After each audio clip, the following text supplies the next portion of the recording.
Hey, this is Nick Granville. I haven't posted very many lessons lately. I've been on the road a lot, but I'm about to post a whole bunch more. So remember to subscribe to my channel if you want to check more of this stuff out. So what I'm going to start with today is double stops. Now double stops is when you play two notes at the same time. I kind of count 3 notes in there as the same thing. You'll know it from the kind of Chuck Berry type thing.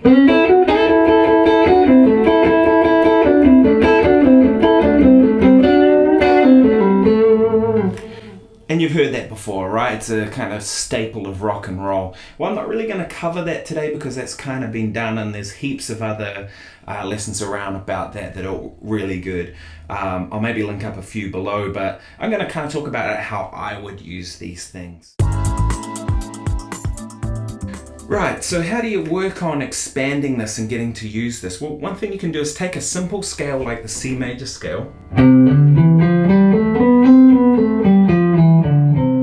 and try and harmonize it so that when you're improvising you can use these and you can draw upon them. So let's harmonize it in thirds, say.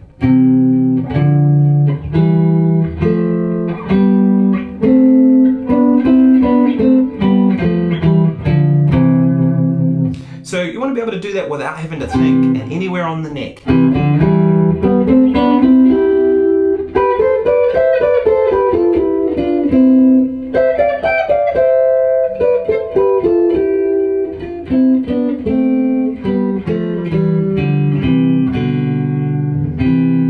Anywhere you might be, and that's just a matter of kind of going through that process and figuring them out. It's pretty straightforward, but that's a really good way to expand your double stops. So that was in thirds. You can do the same thing in fourths.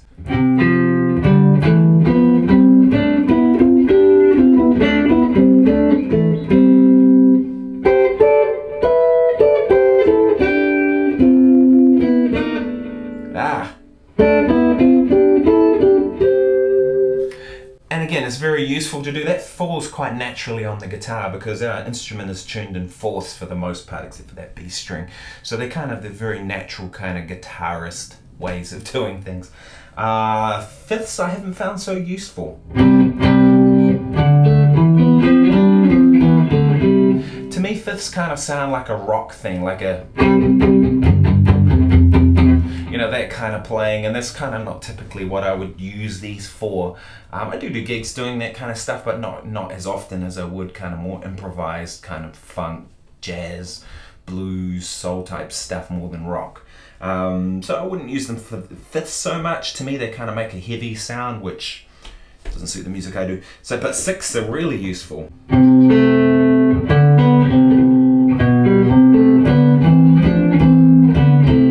again, you want to know where they are all across the neck.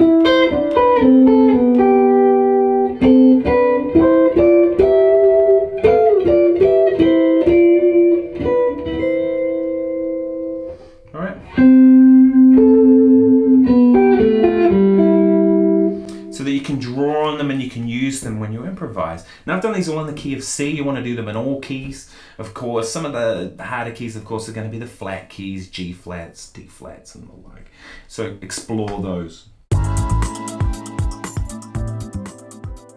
Right, so what do you do once you've done that? That's a kind of basic principle. The more interesting stuff comes about when you start getting into more advanced scales and more colourful kind of sounds. So explore the modes, of course. But one of my favourites to use, in addition to the modes and all that stuff, is to use the half whole diminished.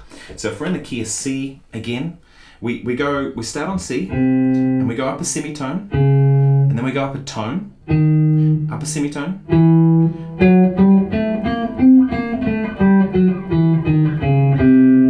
because it's symmetrical, so it's going up semitone, tone, semitone, tone, semitone, tone. You get some interesting patterns out of this when you do double stops from it. Now the fingering I like to use for this is this one here. I'll show you very quickly. I'll play it slowly, so if you need to go back over this, just rewind the video and go over it until you've got it.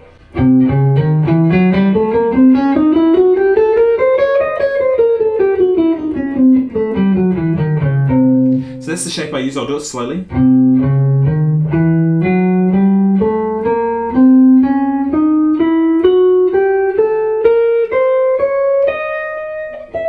Play that note as well.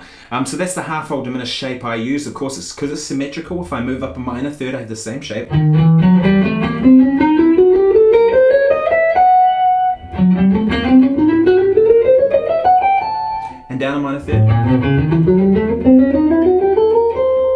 Now some people think that you just kind of move the shapes around, but you do need to practice those. It's not the same when you're playing in a lower register because the frets get wider and the markers are in different places. So sometimes it can kind of be harder to see. So it's worth practicing those other positions. But the good news is that you don't need to learn a new shape. You already know the shape, but you just need something to practice. Right, so turning those into double stops. What's interesting with this one is because it's symmetrical, you get some patterns out of it. So for example, if I play a fourth, I should say. If I play a fourth, there's my fourth note. It actually gives me a third. So it's a third, and then if I go to the next one, that's a fourth, followed by a third, followed by a fourth. Because it's symmetrical, you have third followed by fourth, followed by third, followed by fourth.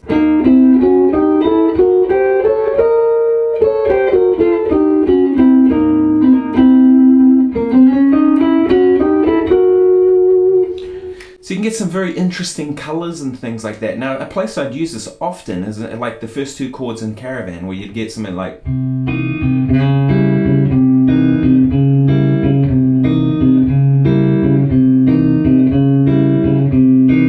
I shouldn't say first two chords, that's really only one chord. It's really just C7. I'm playing the D flat diminished over the C7 flat 9. So it's all really C7 flat 9, and that's where your half-hole diminished works really, really well. Now, the key to playing over any flat 9 things is you have to resolve. So the resolution in that tune goes to the F minor. So it's how you come out of that into the F minor that makes it all make sense. If you don't resolve correctly, then it just is going to sound wrong to people's ears. But that's somewhere that I might use those double stops quite a bit.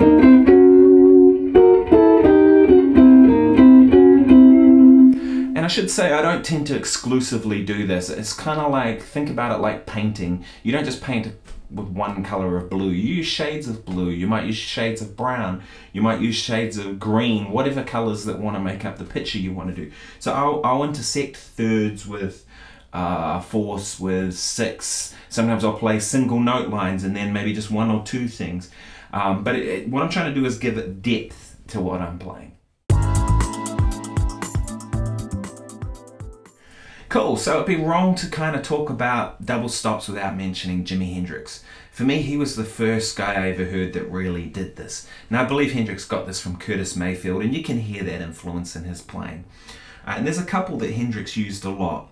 One that he used was, he would play, say we're in the key of C still, he would take a chord like this, and he would play the major pentatonic notes around that. So he might go,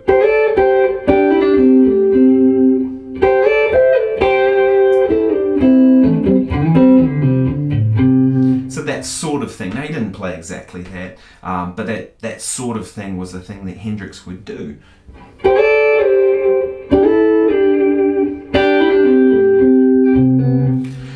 The other thing that Hendrix did a lot too was he'd play the thirds of chords. So if I have the key of C again, I'd have that chord there. Well, to put the third in the bass, I'd have this. And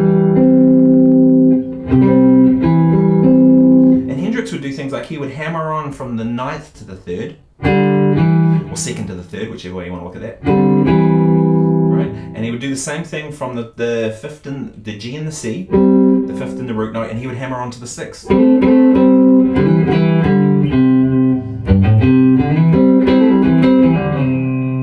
And a prime example of that is The Wind Cries Mary. So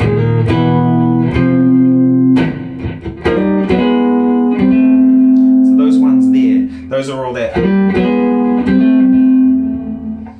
All right.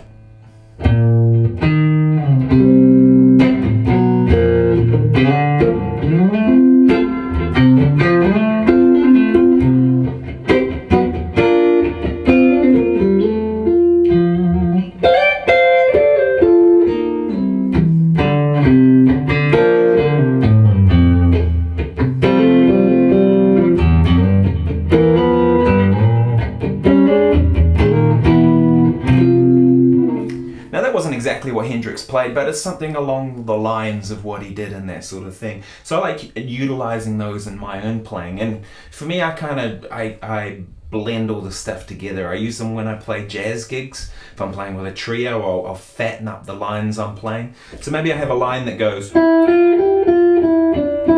might go, might go for a bit more color, depending on how I want to harmonize it. Different again. So it's a parallel motion. Any number of things I'll use for that on jazz gigs. On blues gigs, of course, it works really, really well. Funk, soul, everything. I utilize this stuff a lot. So thanks very much for watching. My name's Nick Granville. Look me up on Facebook, Instagram, Twitter, any of that kind of stuff. I've been getting into Instagram more lately. I like it. I like the format. So check it out. I post videos to there. I'm going to post more to this channel. I've kind of been on the road a lot, so I haven't had time or energy to do so, but I'm back in town a bit more now, so I'm going to take this video out by playing some examples of double stops. I'm just going to choose a random key of E. I'm just going to play some things that I might use. So a mixture of thirds, fourths, sixths, sliding in and out of things, hammering on, all those sort of things I would use. So here goes.